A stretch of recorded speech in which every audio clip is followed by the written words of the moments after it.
নমস্কাৰ বন্ধু বান্ধৱীসকল, জ্ঞান বিকাশ ইউটিউব চেনেলত আপোনালোকৰ সকলোকে স্বাগতম জনাইছো। আজিৰ এই ভিডিঅ'ত আমি আলোচনা কৰিম এবাউট প্ৰফিট এণ্ড লছ।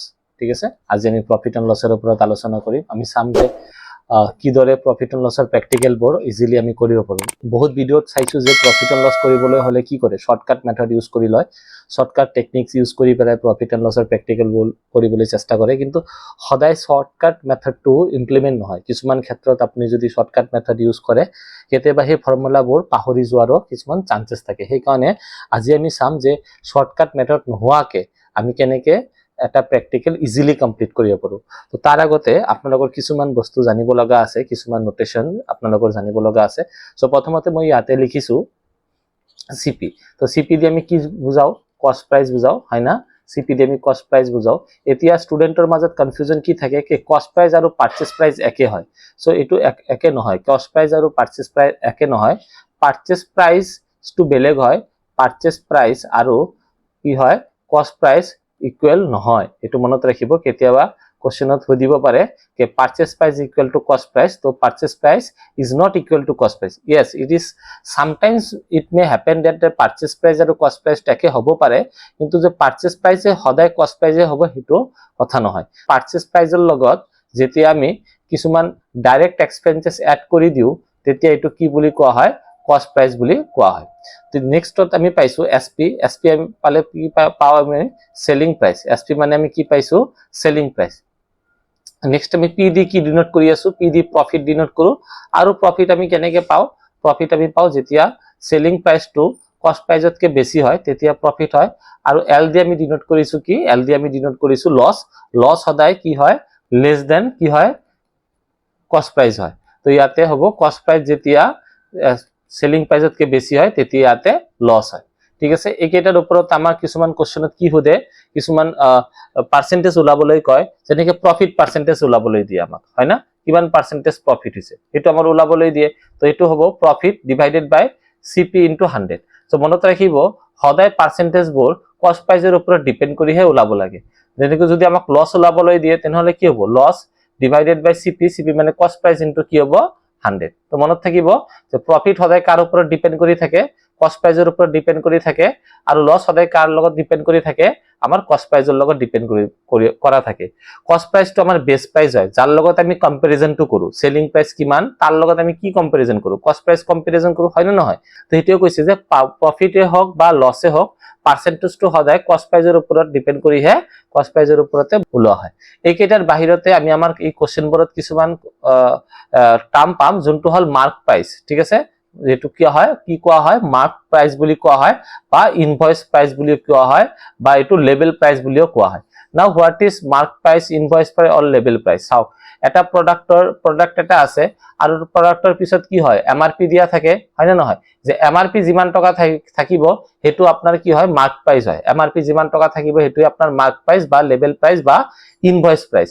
এতিয়া কিছুমান ক্ষেত্ৰত কি হয়? MRPৰ পৰা কমতো বিক্ৰী কৰে। 105 টকাৰ এটা প্ৰডাক্ট আছে, সাপোজ আপোনাৰ পৰা 100 টকা ৰাখিলে, এতিয়া 100 টকাক আপোনাক দি দিছে। এতিয়া কি 100 টকা দিয়া মানে কি মানুহজনৰ কি লছ হ'ল নেকি? মানুহজনৰতো লছ হোৱা নাই। তো ইয়াতে সেলিং প্ৰাইচ কিমান হৈছে? 100 টকা। মাৰ্ক প্ৰাইচ কিমান আছে? 105 টকা। তো ইয়াতৰ ওপৰত এইবিলাকৰ ওপৰতে কিছুমান কোৱেশ্যন আপোনালোকৰ ওচৰত থাকিব। আজি আমি একদম ভেৰি ইজি আৰু খুব মানে বেসিক কোৱেশ্যনৰ ওপৰত আলোচনা কৰিম, আৰু নেক্সট ক্লাছবোৰত আমি অলপমান হাৰ্ড লেভেললৈকে গৈ থাকিম। আজিৰ এই ভিডিঅ'ৰ প্ৰথম কোৱেশ্যনটো হৈছে a chair is bought, কি কৈছে? a chair is bought for 650। ঠিক আছে, a chair is bought for 650 and sold at a loss of 8%। এটা চেয়াৰ কিনিছিলে কিমান টকা দি? 650 টকা দি, আৰু এইটো বিক্ৰী কৰিছে 8% লছে দি। সেলিং প্ৰাইচ ওলাবলৈ দিছে। তো ভেৰি ইজি, সলিউশনত আমি কেনেকৈ কৰিম? প্ৰথমতে ইয়াতে চেয়াৰৰ কি আছে? কষ্ট প্ৰাইচ দি আছে কিমান? 650। আৰু যেহেতু এইটো লছত বিক্ৰী কৰিছে, লছত বিক্ৰী কৰিলে কি হ'ব? মাইনাস হৈ যাব, হয় না নহয়? মাইনাস হৈ যাব। তো লছ কিমান পাৰ্চেন্ট লছত বিক্ৰী কৰিছে? তো ইয়াতে পাৰ্চেন্টেজ দিয়া আছে 8% লছত বিক্ৰী কৰিছে। তো আমাৰ সেলিং প্ৰাইচ লাগে। তো সেলিং প্ৰাইচটো আমি কেনেকৈ পাম? আমি সেলিং প্ৰাইচটো পাম যে 650 পৰা যদি আমি 8%টো আমি 8% অফ কি? 8% অফ 650 যদি আমি কি কৰি দিওঁ? মাইনাস কৰি দিওঁ, তেনেহ'লে আমি সেলিং প্ৰাইচ পাম, হয় না নহয়? অলপ আগতে মই কি ক'লো? অলপ আগতে কৈছো যে লছ কি হয়? লছৰ ওপৰত যদি পাৰ্চেন্টেজ থাকে, লছ ডিভাইডেড বাই CP ইনটু কি হয়? 100 হয়, হয় না নহয়? লছ ডিভাইডেড বাই CP ইনটু 100। এতিয়া যদি আমি এইটো পাৰ্চেন্টেজটো আছে, 8% আছে তো এই পাৰ্সেন্টেজৰ ঠাইত আমি পার্সেন্টেজটো লিখিলে হ'ব তো ইয়াতে কৈছে 8% of 650 6.5 হ'ব 1% পিছৰ পৰা এটা ডিজিট গলে 10% দুটা ডিজিট কমাই দিলে হয় 1% তো ইয়াতে মই পয়েন্ট দি দিছো এখানে 6.5 হৈছে আপোনাৰ 1% এটুক যদি 8 দি মাল্টিপ্লাই কৰো 0 ইয়াতে 4 থাকিল আপোনাৰ কিমান হৈ গল 48 আৰু 4052 তো কিমান হ'ব 8% 52 সো মাইনাস কৰিলে আহিব ইয়াতে 598 তো 598 হ'ব আপোনাৰ কি সেলিং প্ৰাইস ইয়াতে কোশ্চেন সেলিং প্ৰাইস দিছে তো সেলিং প্ৰাইস হ'ব আপোনাৰ 598 তাৰ মানে 650 টাকাৰ বস্তু 8% যদি লসত বিক্ৰি কৰে তেনহলে ইয়াৰ বেচা দামটো হ'ব সেলিং প্রাইসটো হ'ব 598 নেক্সট কোশ্চেনত কি লিখা আছে নেক্সট কোশ্চেনত আছে বাই সেলিং এ গোট কিমান for 990 a man losses 10% মানে ইয়াতে সেলিং প্রাইস দি আছে চাবো এবার সেলিং প্রাইস দি আছে 990 টাকা আৰু কৈছে 990 টাকাত বিক্ৰি কৰি মানুহজনৰ লস হৈছে কিমান পার্সেন্ট লস হৈছে 10% লস হৈছে এতিয়া কৈছে যে কিমান পার্সেন্টত বিক্রি কৰিলে at what percent should sell to got gain 10% যদি লাভ কৰিবলৈ বিচাৰে তেনহলে কিমান দামত এটো সেল কৰিব লাগিব সেলিং প্ৰাইসটো লাবলৈ দিছে তো প্ৰথমতে চাম আমি যোনটো প্ৰডাক্ট মানে যোনটো গোট মানে ছাগলী যে বিক্ৰি কৰিছে ছাগলীটোৰ মানে কিনা দামটো কিমান আছিল মানে কস্ট প্রাইসটো আমি আগতে উলাই লম হয় না তো ইয়াতে চাওক লস পার্সেন্টেজ দিয়া আছে কিমান 10% তেনে আমি সামটো কেনেকৈ কৰিব পাৰো তো মই অলপ আগতে কৈছো পাৰ্সেন্টেজটো সদায় কাৰ ওপৰত হয় পাৰ্সেন্টেজটো সদায় কাৰ ওপৰত হ'ব কস্ট প্ৰাইসৰ ওপৰত কস্ট প্রাইস যদি 100 টাকা হয় তাতে যদি লস আপনার 10 টাকা হইছে তার মানে এটোর সেলিং প্রাইসটো কিমান আছে 90 টাকা তার মানে কইছে 90 টাকা যেতিয়া সেলিং প্রাইস হয় তেতিয়া ইয়ার কস্ট প্রাইসটো আছিল 100 যেতিয়া আপনার 990 টাকা আপনার সেলিং প্রাইস হয় তেতিয়া কস্ট প্রাইস কিমান হ'ব তো আমি কি লিখিম 100 into 990 ডিভাইডেড বাই কিমান হ'ব 90 হয় না ক্রস মাল্টিপ্লাই কৰিছো তো ইয়াতে আমাৰ 0 0 ক্যান্সেল এটো ক্যান্সেল কৰিলে কিমান হ'ব 11 টাইমস 11 into 100 মাল্টিপ্লাই কৰিলে হ'ব 1100 টাকা হয় না 1100 টাকার এটো কস্ট প্রাইস আছিল আমি ভেরিফাই করার কারণে আমি এবার চাব পাৰো 1100 টাকাৰ আৰ ছাগলীটোক আমি যদি 10% কম দামত বিক্ৰি কৰো 10% কিমান 110 টাকা কম দামত বিক্ৰি কৰিলে আমি কিমান পাম 990 টাকা পাম না নাই হয় না 990 টাকা পাইছো তো কৈছে যদি সেলিং প্রাইস ইয়ার 1100 টাকা আমার সেলিং প্রাইস ওলাইছে এতিয়া কৈছে গেইন 10% লাভত যদি বিক্রি কৰিব বিচাৰো তো অবিয়াসলি ইয়াতে কৈছে আমার সেলিং প্রাইস আমি কস্ট প্রাইস পাই গৈছো 1100 টাকা তার উপরত আমার প্রফিট পার্সেন্টেজ গেইন মানে কি প্রফিট কিমান পার্সেন্ট কৈছে 10% তো 1100 টাকার 10% কিমান হ'ব 110 টাকা প্লাস কইলে কিমান আহি যাব ইয়াতে 1210 টাকা তেতিয়া আমার সেলিং প্রাইস হ'ব 1210 টাকা তো কৈছে যে যদি হেই মানুহজনে কি কৰিব বিচাৰে 10% লাভত বিক্ৰি কৰিব বিচাৰে what should he sell the good মানে কিমান টাকাত বিক্ৰি কৰিব লাগিব 1210 টাকাত কি কৰিব লাগিব এই ছাগলীটো বিক্ৰি কৰিব লাগিব এতিয়া আমি নেক্সট কোশ্চেনত আহো নেক্সট কোশ্চেনত লিখা আছে a man lost by 20% by selling an article কিমান আছে 896 কৈছে এজন মানুহে কি কৰিছে এটা বস্তু বিক্ৰি কৰিছিলে আৰু বস্তু বিক্ৰি কৰি তাক 20% কি হৈছে লস হৈছে সো ইয়াতে কৈছে আৰ্টিকেলটো বস্তুটোৰ দাম কিমান আছিল বেচা দাম কিমান আছিল তাৰমানে ইয়াতো সেলিং প্ৰাইস দি আছে 896 আৰু কিমান লসত বিক্ৰি কৰিছে 20% লসত বিক্ৰি কৰিছে what percentage he will gain by selling it 1176 আৰু কৈছে যদি সেই মানুহজনে কি কৰিছে 1176 টাকা যদি বস্তুটো বিক্ৰি কৰিলা হয় তেনহলে তার কিমান পার্সেন্ট লাভ হয় তো ইয়াতে পার্সেন্টেজ ওলাবলৈ দিছে তো ইয়াতে কৈছে যে আমার সেলিং প্রাইস আছে 896 আৰু লস আছে আপনাৰ 20% তো আমি কেনেকৈ ওলাম তাকো আমি এনেকৈ কৰিম যদি সেলিং প্ৰাইস হয় 100 আৰু লসত কৈছে 20 টাকা তাৰ মানে গতিকে সেলিং প্রাইস হৈ গৈছে কিমান 80 रुपीस হয় না নহয় সো ইয়াতে কৈছে যে 80 টাকা যেতিয়া আপনার সেলিং প্রাইস আছে তেতিয়া তার কস্ট প্রাইস আছে 100 তেনেকুৱাকে যেতিয়া 896 আপনার সেলিং প্রাইস হ'ব তেতিয়া কস্ট প্রাইস কেনেকৈ হ'ব তো আমি 100 into 896 ডিভাইডেড বাই কি কৰিব পাৰিম 80 কৰিব পাৰিম আমি যদি ডিভাইড কৰি দিও কিমান হ'ব 1 ইয়াতে ডিভাইড কৰিলে কিমান হৈ যাব 1 আৰু ইয়াতে 2 তো মাল্টিপ্লাই কৰিলে ইয়াতে আমাৰ হ'ব 1120 টাকা তো 1120 টাকাৰ আমাৰ এটো কি আছিল কস্ট প্ৰাইস আছিল এতিয়া কৈছে যদি এই 1120 টাকাৰ বস্তুটো আপুনি কিমান 1176 টাকায় বিক্ৰি কৰে তো আমাৰ ইয়াতে সেলিং প্ৰাইস আছে 1176 টাকা আৰু ইয়াতে কস্ট প্ৰাইস আছে আমাৰ 1120 টাকা তাৰমানে আপোনাৰ 56 रुपीस কি হৈছে প্রফিট হৈছে হয় না নহয় 56 रुपीस প্রফিট হ'ব তো এই 56 रुपीसৰ পাৰ্সেন্টেজটো লাবলৈ দিছে তো পাৰ্সেন্টেজৰ ফৰ্মুলাত মই কি কৈছিলো প্ৰফিট পাৰ্সেন্টেজ সদায় কাৰ ওপৰত হয় সিপিৰ ওপৰত হয় তো 56 ডিভাইডেড বাই 120 into 100 হয় না তো ইয়াতে এটো ডিভাইড কৰিলে কিমান হৈ যাব 2 টাইমস 20 20 দিয়ে এটো ডিভাইড কৰিলে কিমান হ'ব 5 তাৰ মানে ইয়াতে 5% অৰ প্ৰফিট হ'ব আনসারটো হ'ব 5%। ঠিক আছে নেক্সট কোশ্চেনত চাও কি লিখা আছে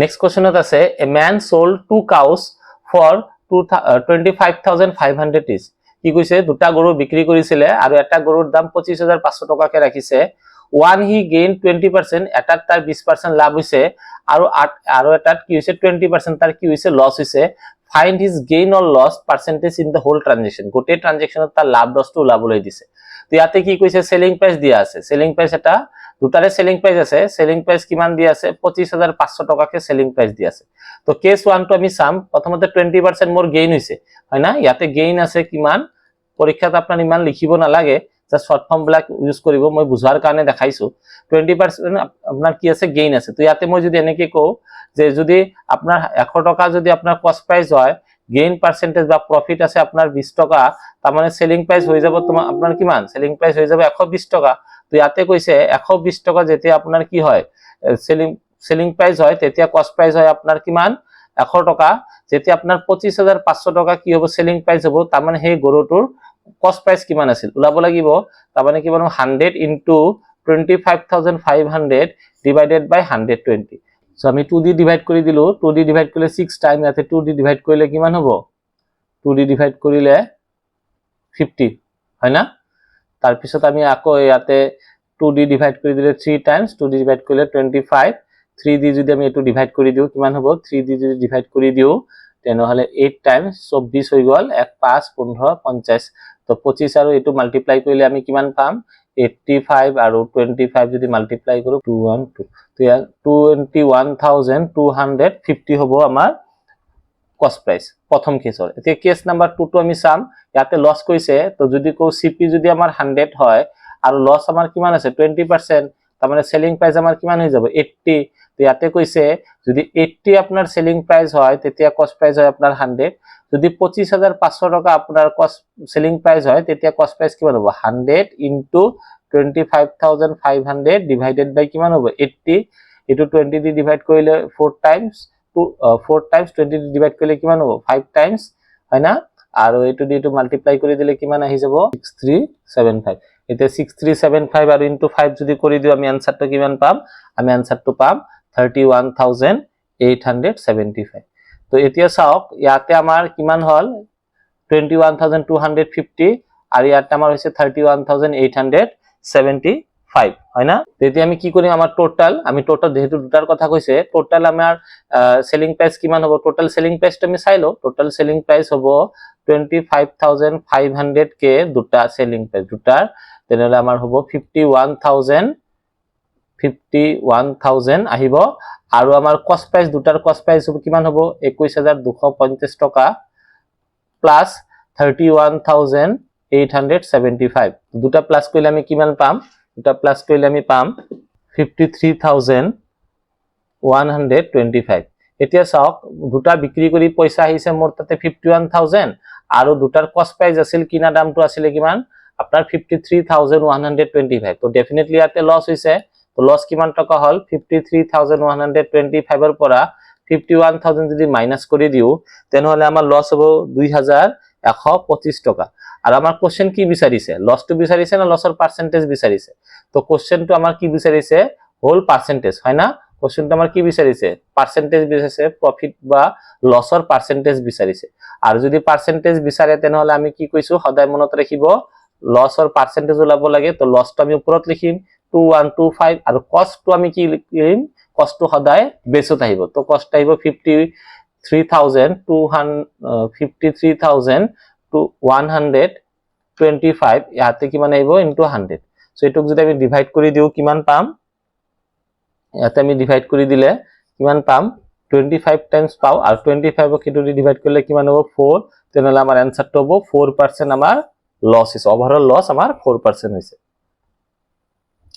নেক্সট কোশ্চেনত চাও নেক্সট কোশ্চেনত লিখা আছে a trader list his article 50% above cost and allows discount 5% on cash payment find the profit percentage. তার মানে কৈছে এটা ট্ৰেডাৰে নিজৰ বস্তুটোৰ ওপৰত 50% দাম বেছিকে লিখি ৰাখিছে, তাৰ মানে ইয়াতে মাৰ্ক কৰি ৰাখিছে, মাৰ্ক প্ৰাইস আৰু মাৰ্ক প্ৰাইসৰ কোশ্চেন এটো। তো ইয়াতে যদি আমি কওঁ আমাৰ কষ্ট প্ৰাইসটো যদি 100 হয় আৰু ইয়াতে আমাৰ পাৰ্সেন্টেজটো বেছিকে লিখিছে, কিমান বেছিকে লিখিছে 15 টকা, তেনেহলে আমাৰ মাৰ্ক প্ৰাইস কিমান আহি যাব 115 টকা। এতিয়া 115 টকাৰ ওপৰত 5% ডিসকাউন্ট দিছে, তেনেহলে আমি যদি ডিসকাউন্টটো লেস কৰি দিও, ডিসকাউন্ট যদি আমি 5% লেস কৰি দিও কিমানৰ ওপৰত 115 টকাৰ ওপৰত 5%, তো 115 টকাৰ ওপৰত যদি 5% কৰো কিমান হ'ব 1.15 ক আমি যদি 5 দি মাল্টিপ্লাই কৰো 25, ইয়াতে আহিব আপোনাৰ 7 পয়েন্ট, ইয়াতে আহিব আপোনাৰ 5, তাৰ মানে কিমান টকা হ'ব 5 টকা 75 পইচা হ'ব আপোনাৰ 5%।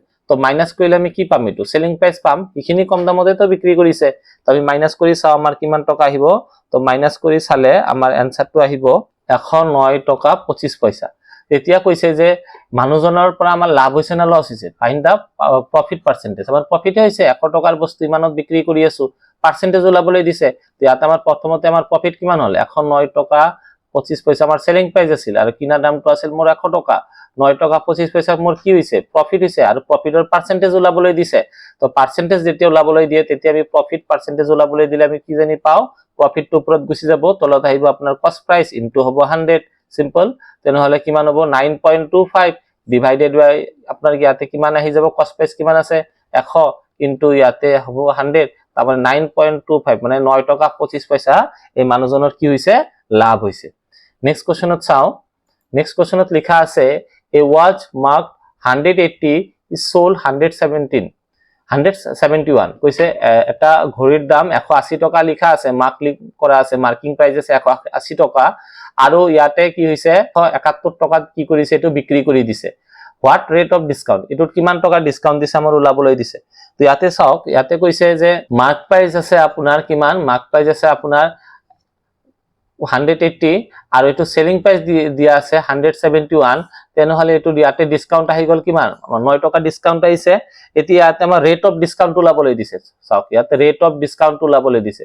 তো আমি লিখিম ৰেট অফ ডিসকাউন্ট, আমাৰ কিমান টকা আছে ডিসকাউন্ট, আমাৰ কিমান দি আছে 9 টকা, কাৰ ওপৰত ডিসকাউন্ট দিছে 180 ৰ ওপৰত, হয় না নহয় 180 ৰ ওপৰত ডিসকাউন্ট দিছে 9 টকা ইনটু 100। সো যদি আমি মাল্টিপ্লাই কৰি চাও, আমাৰ মাল্টিপ্লাই কৰিলে কিমান হ'ব 5% হ'ব আমাৰ आंसर। এটো ডিভাইড কৰিলে আমাৰ 20 টাইমস 20 দি এটো ডিভাইড কৰিলে 5 টাইমস, তাৰ মানে আমাৰ 5% হ'ব आंसर। মনত ৰাখিব যাৰ ওপৰত আপোনাৰ পাৰ্সেন্টেজটো ওলাবলৈ দিয়ে হেতু সদায় আমাৰ কি হত আহিব বেছত আহিব। নেক্সট কোশ্চেনত আছে Sunil buy an article 20% discount on the mark price, he makes a profit 10% selling, makes a profit 10% selling it 1100 টকাত। তাৰ মানে কৈছে যে সুনীলে এটা বস্তু এটা কিনিছিলে 20% ডিসকাউন্টত, মার্ক প্রাইসত যিমান আছে তাৰ পৰা 20% ডিসকাউন্টত কিনিছিলে, আৰু সেই বস্তুটোৱে 10% বেছি দামত বিক্ৰী কৰি তাৰ 1100 টকাৰ প্ৰফিট হৈছে। ইয়াতে মার্ক প্রাইস ওলাবলৈ দিছে, ইয়াতে কি ওলাবলৈ দিছে মার্ক প্রাইস ওলাবলৈ দিছে। তো ইয়াতে আমি এজিউম কৰি লও যে আমি যে মাৰ্ক প্ৰাইস হল আমাৰ x, হয় না।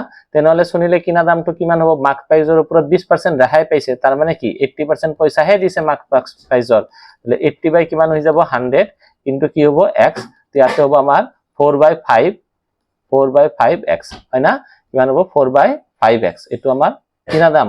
সো অ্যাকর্ডিং টু কোশ্চেন মতে আমি কি পাই গলো, আমি কস্ট প্রাইস পাই গলো 4x/5, আমি সেলিং প্রাইস পাই গলো কিমান, সেলিং প্রাইস পাই গলো আমি 1100 টকা, আৰু আমি কি পাই গৈছো ইয়াতে আমি প্ৰফিট পাৰ্সেন্টেজ পাইছো, প্ৰফিট হৈছে কিমান আমাৰ 10%, প্ৰফিট হৈছে আমাৰ 10%, হয় না, এখিনি আমি পাইছো। তেনেহলে এই কোৱেশ্চনটো আমি কেনেকৈ সলভ কৰিব পাৰো, ইয়াতে আমি কৈছে যে আমাৰ সেলিং প্ৰাইস আছে 1100 টকা, হয় না, সেলিং প্ৰাইস 1100 টকা, আৰু ইয়াতে 110 ডিভাইডেড বাই 100 ইনটু ইয়াতে আমাৰ প্ৰফিটটো লিখিছো দিয়ক। প্ৰফিটটো কেনেকৈ, যদি আমাৰ 100, ইয়াতে মই 110 টকা লিখিছো, 110 টকা কেনেকৈ লিখিছো, এই 1100 আমাৰ যোনটো সেলিং প্ৰাইস তাৰ ওপৰত 10% কৰিলে কিমান হ'ব প্ৰফিটটো 110, তো ইয়াতে আমি 110 ডিভাইডেড বাই 100 কৰিছো ইনটু কিমান হ'ব 4x/5, হয় না।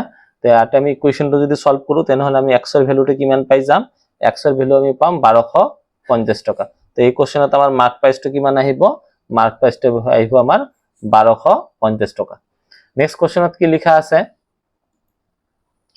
লিখা আছে এ dealer marked his good 20% above কস্ট প্রাইস, কৈছে যিমান কস্ট প্রাইস আছে তার মানে বেছিকে লিখিছে 20% বেছি লিখিছে then he allow some discount with an which makes profit of 10% আৰু কি কৈছে ৰেট অফ ডিসকাউন্ট ওলাবলৈ দিছে তো ইয়াতে কৈছে যে যদি আমি এনেকে লিখো কি কস্ট প্রাইস আছে আমাৰ 100 টকা আৰু আমি ইয়াতে কিমান বেছি লিখিছে অ্যাবভ কস্ট কিমান লিখিছে অ্যাবভ কস্ট 25% লিখিছে তেনেহলে এটো ইয়াতে মার্ক প্রাইস হৈ যাব কিমান 100 মার্ক প্রাইস হৈ গৈছে আমাৰ 125 টকা হয় না আমাৰ মার্ক প্রাইসটো কিমান আহি গল ইয়াতে 125 টকা তো ইয়াতে কৈছে he allow some discount it and makes a profit of 10% আৰু কৈছে এটা ডিসকাউন্ট দিছে ডিসকাউন্ট দিয়াৰ পিছতো তাৰ কিমান হৈছে 10% প্ৰফিট ৰৈ গৈছে 10% প্ৰফিট তো ইয়াতে যদি কৈছে মাৰ্ক প্ৰাইস হ'ব 125 টকা তাৰ ওপৰত এটা ডিসকাউন্ট দিছে ডিসকাউন্ট আমি নাজানো আৰু তাৰ ওপৰত আমি প্ৰফিট কৰিছো 10% প্ৰফিট কৰিছো তাৰ মানে এটো 110 টকাত আমি বিক্ৰী কৰিছো তাৰ মানে obviously ইয়াতে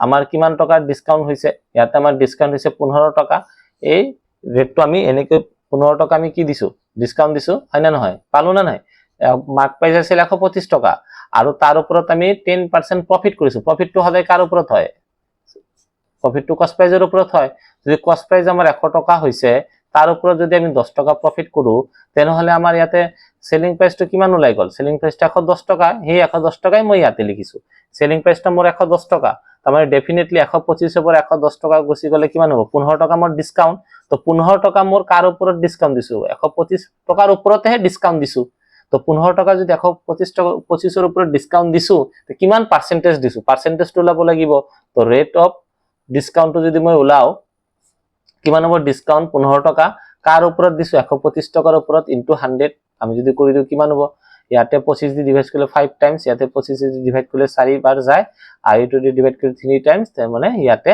12% আমাৰ কি হ'ব ডিসকাউন্ট হ'ব সো আজিৰ কাৰণে এখিনিতে এৰিল আশা কৰো ভিডিওটো আপোনালোকৰ ভাল লাগিছে যদি ভিডিওটোৰ পৰা অলপ উপকৃত হৈছে তো ভিডিওটো লাইক কৰিব শেয়াৰ কৰিব আৰু চেনেলটো সাবস্ক্ৰাইব কৰি দিবলৈ নাপাহৰিব ধন্যবাদ